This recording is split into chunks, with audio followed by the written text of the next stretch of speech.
Hello, my name is Leonid Chekhanovsky, and this, my channel Brave Stories. Today, we're looking at a key question for any modern Air Force. Which fighter makes more sense in a real-world conflict, the American F-16 or the Swedish JAS 39 Gripen? Both aircraft belong to the same general generation, both are multirole fighters, and both are designed around modern air combat concepts. But their philosophies are very different. The F-16 is one of the most successful fighter jets ever built. It's a lightweight, multirole fourth-generation fighter that has been in service since the late 1970s. More than 24 countries operate it, and thousands have been produced. Even though the United States now focuses on the F-35, the F-16 is still in production for export and continues to receive upgrades. Modern air combat doctrine emphasizes high energy, maneuverable engagements supported by advanced sensors and long-range missiles. Aircraft like the F-16, the Gripen, and other Western fighters are built around this concept: strong radar, advanced avionics, and flexible weapon options. Let's start with the F-16's basic characteristics. It's a single-seat, single-engine fighter about 15 meters long. Its empty weight is a little over 9 tons, with a maximum takeoff weight above 20 tons, depending on the version. It's powered by either a General Electric or Pratt & Whitney engine, producing roughly 13 tons of thrust with afterburner. The aircraft has a ferry range of more than 4,000 kilometers and a combat radius of roughly 1,500 to 1,700 kilometers, depending on the mission profile. Its service ceiling is over 18 kilometers. One of the F-16's strengths is its thrust-to-weight ratio. In certain configurations, it can climb very aggressively, even near vertical in demonstration conditions. This gives it strong acceleration and maneuverability in air combat. The aircraft is also armed with the well-known M61 Vulcan 20mm cannon, a 6-barrel rotary gun that has been standard on many U.S. fighters for decades. Another major advantage is service life.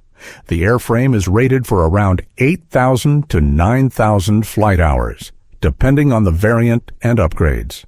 That's significantly higher than many older Soviet-designed fighters.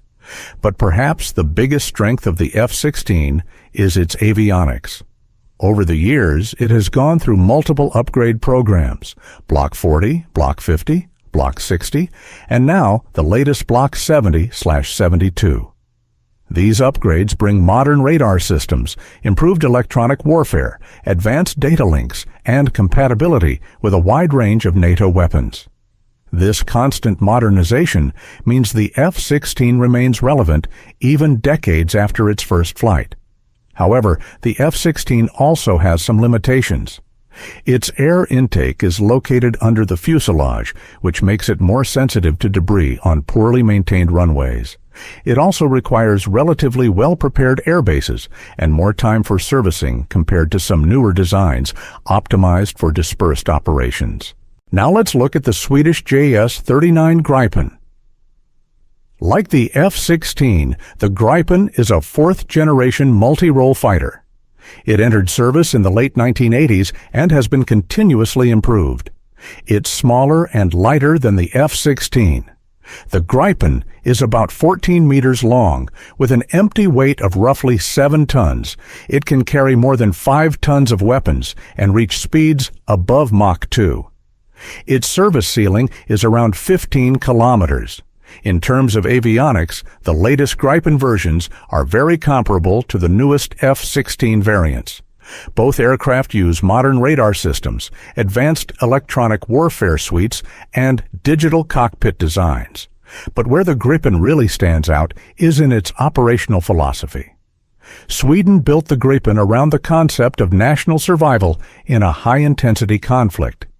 As a neutral country during the Cold War, Sweden expected that its air bases might be attacked early in a war.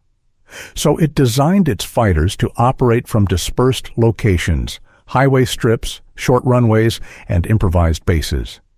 Because of this, The Gripen was engineered to be extremely easy to maintain and operate. It can take off and land on runways as short as about 800 meters. It's designed to be serviced in the field by a very small team.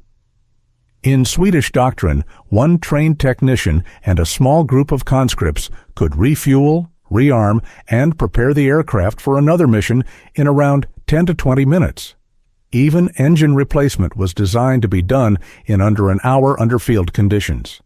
All the equipment needed to support the aircraft in a dispersed location could fit into a small number of vehicles. This allows the aircraft to operate from forest roads or remote airstrips, making it harder for an enemy to target it on the ground. The Gripen is also highly automated. Its fly-by-wire system stabilizes an aerodynamically unstable design, which improves maneuverability. The onboard computer assists the pilot throughout the flight, reducing workload and improving situational awareness. Another advantage is life cycle cost. The Gripen is widely known for lower operating costs compared to many Western fighters. This makes it attractive for smaller air forces or countries that want high capability without extremely high maintenance budgets. So, how do the two aircraft compare? In pure performance, the F-16 has slightly higher payload, longer range, and a much larger global user base. That means more available spare parts, more training infrastructure, and a wider ecosystem of weapons and upgrades. The Gripen, on the other hand, is optimized for flexibility, quick turnaround, and operations from dispersed or damaged airfields. It's easier to maintain in the field and generally cheaper to operate. In other words, the F-16 represents a proven, globally supported multi-role fighter with massive logistics and upgrade potential. The Gripen represents a more agile, cost-efficient aircraft designed specifically for survival and flexibility in high-intensity conflicts. Which one is better depends on the operational context, available infrastructure, budget, training pipelines, and strategic doctrine. Both are capable modern fighters. Both can carry advanced air-to-air and air-to-ground weapons, and both represent a significant leap over older Soviet-era aircraft. The final decision for any country is rarely about pure performance. It's about logistics, training, alliances, industrial partnerships, and long-term strategy. If you found this comparison useful, subscribe to the channel, leave a like, and share your thoughts in the comments.